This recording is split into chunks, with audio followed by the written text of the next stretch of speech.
tayo ng Panginoon eh. Kaya nga sinasabi natin sa ating pangangaral, maraming mga bagay na hindi natin maunawaan. Pero relax lang. Sabing gano'n ng Bible, hindi mo man maunawaan yan dahil ang pag-iisip mo ay pinatungkol sa lupa na mas mababa kaysa sa langit at ang kaisipan ng ating Panginoon ay katulad ng langit, mga kapatid, na napakataas at hindi natin maunawaan. Huwag mo na pilitit unawain, mga kapatid. Ano na lang i-discoverin mo? Ano mang mga plano ng Diyos para sa iyo ay para sa kabutihan mo, hindi para sa kapahamakan mo. Si Satan, mga kapatid, kung ano ang plano niya, kapahamakan ng tao sapagkat siya pumunta rito, sabi ng Bible, upang pumatay, maminsala, mga kapatid, at manglinlang, manloko. The father of deception is Satan, the father of all lies. Pero ang Panginoon, mayroong mga bagay na hindi mo maunawaan talaga eh. Minsan nangyayari sa akin niya, mga kapatid, pero kinukumport din ako ng Holy Spirit. Nangihina ako pagka meron akong mga bagay na ipinagpipray na hindi agad natutupad. Kasi gusto ko yung akin eh. Kalibel ba ako ng Diyos para kailangan ng matupad yung gusto ko? Dapat siyempre humihingi ka ng gabay, humihingi ka ng pagpapala, humihingi ka ng kagalingan sa Diyos. Dapat ikaw ang sumunod sa Kanya. Huwag mo siyang uunahan. Lord, pagalingin mo may bahay ko bukas, kailangan magalingin na. Ganun ba yun? Hindi ganun, mga kapatid. May pamamaraan ng ating Diyos upang pagalingin ang mga karamdaman ayon sa Kanyang kalooban. Diba?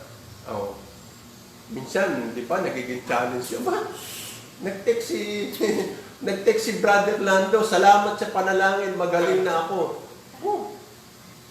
Si Mami, pinag-pray ko, hindi pa magaling na. Lord, bakit ganun? Hallelujah, Jesus. Hallelujah, Jesus. Tapos, pupunta ka naman sa punto na mga kapatid, bubulungan ka ng kaaway. O, kita mo yan?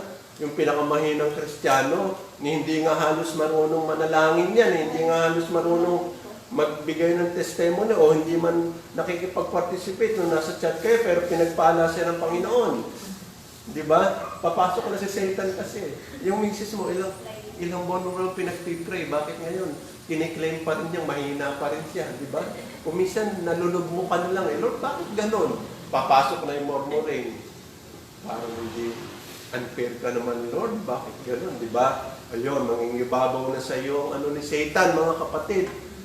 Magmomormer ka na, magko-complain ka na, maghihinagpis ka na, magkakaroon ka na ng rebellious spirit, hanggang ang relasyon mo sa Panginoon ay naapektuhan na. Ganun, mga kapatid. Pero salamat, mga kapatid, dahil andyan pa rin ang revelation ng Holy Spirit. Hindi ikaw ang dapat masunod. Pero alalahanin mo na ang hinihingan mo ng awa at habag ay ang pinamakapangyarihang Diyos. Sa Kanya walang imposible. Pero huwag mong sasabihin na ang Diyos ang susunod sa gusto mo, kundi sumunod ka kung ano ang kalooban ng Diyos in His time. Pag tinanong ka ba, halimbawa, hindi agad siya gumaling. Pag sinabi sa iyo ni Lord, tinitignan ko yung puso niya kung hanggang saan siya maglilingkod sa akin sa kabila ng kanyang karamdaman. Nang alalahanin ninyo, mga kapatid, nabigyan ko kayo ng mga example. Daniel 3, 17 to 18. Babalik tayo dyan.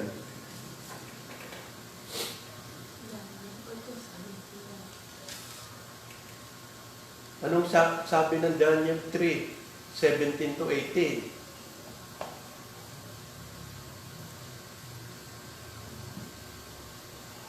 Sa ano yun? Old Testament.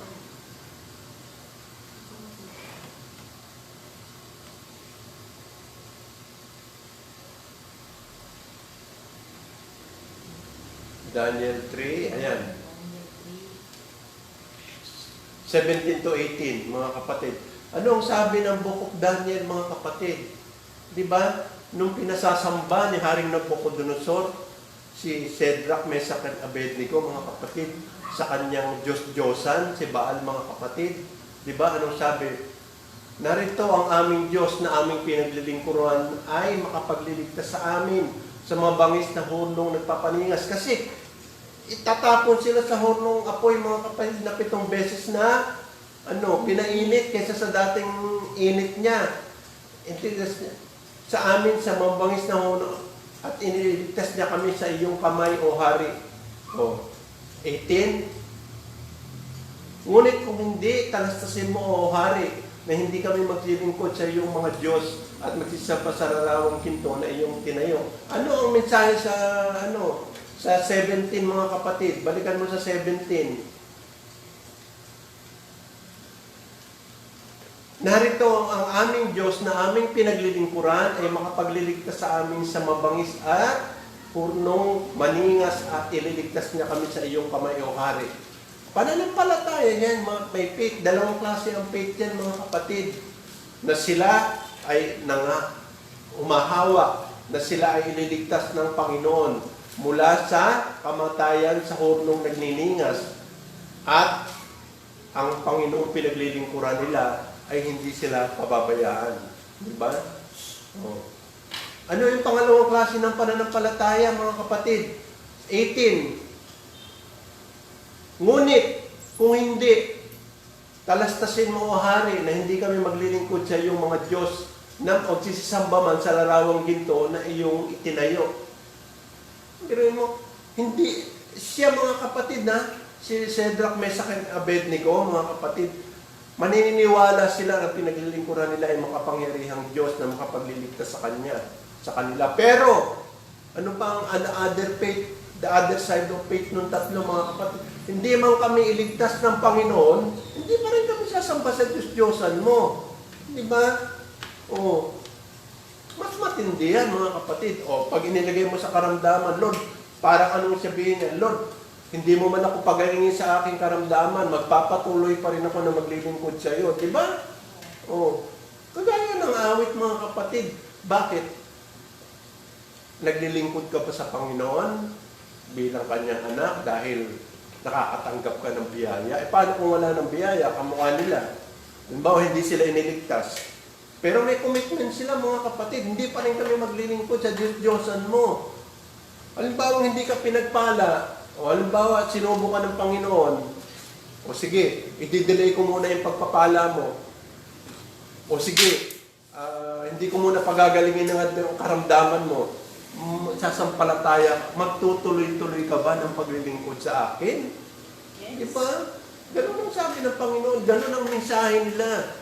Kaya nga sinasabi, tama yung awitin Lord, hindi namin kailangan ang mga biyaya. Dahil alam naman namin na hindi mo kami pababayaan Lord, hindi naman namin alam na, hindi naman namin kailangan ng mga himala.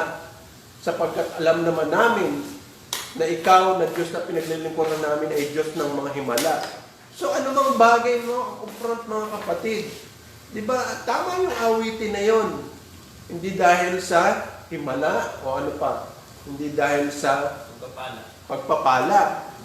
Kasi automatically bibigay ng Diyos yun So, bakit ka naglilingkod? Kasi mahal mo siya.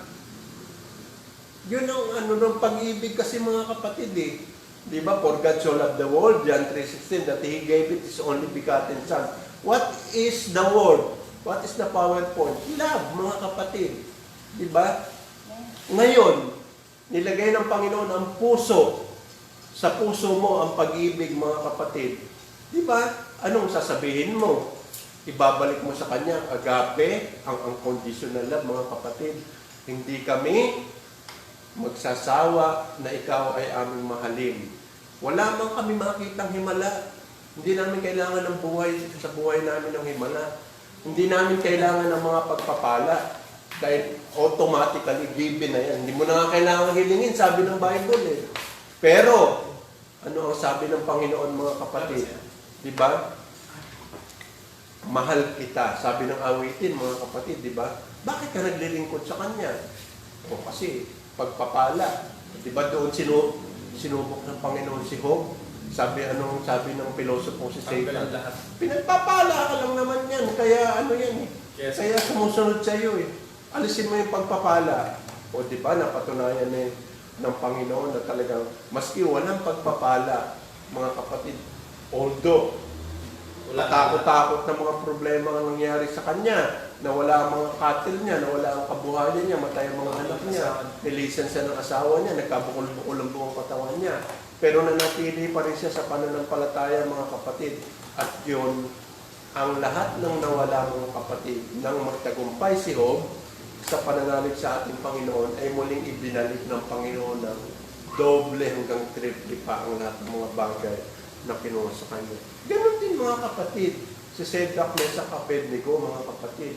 Parang sa makabagong version yan, ang sinasabi nila, hindi man kami makakita ng biyayang ibinibigay mo. Kasi sabi niya, hindi mo man kami ligtas eh. Hindi mo man kami pagalingin sa aming mga karamdaman, pero imposibleng hindi gawin ng Panginoon kasi ang Bible na nagtuturo sa atin. Pero sila, inilalarawan nila ang dakilang pananampalataya, hindi pa rin kami sasamba sa Diyos-Diyosa na ipinasasamba mo sa amin. Diba? Oh. Bakit? Kasi hindi naman sila after sa blessing, hindi naman sila after sa pagpapala and miracle, mga kapatid. Sila ay after sa kanilang pag-ibig, mga kapatid. Pag-ibig sa ating Panginoon. No? Kuminsan kasi mababaw, superficial lang ang attitude ng mga sumusunod sa Kanya. Tanggapin natin si Jesus Christ bilang Lord and Savior. Ano ang nasa unang kapalit? Pagpapalain ka ni Lord. Hindi ka pagkukulangin sa pagkain mo araw-araw, sa pananamit mo sa araw-araw. Hindi ba? Kawawa ka naman, mga kapatid. Doon ka nakapokus sa mga bagay na lilipas. Kasi pang sanglibutan lang yun eh. Hindi kami magugutom kasi sabi ni Lord, si Lord ang magbibigay ng pagpapala. Ang mga daramti namin, ang aming kabuhayan, pagpapalain niya lagi, ang bahay namin, lahat-lahat. Kawawa ka naman, hanggang doon lang.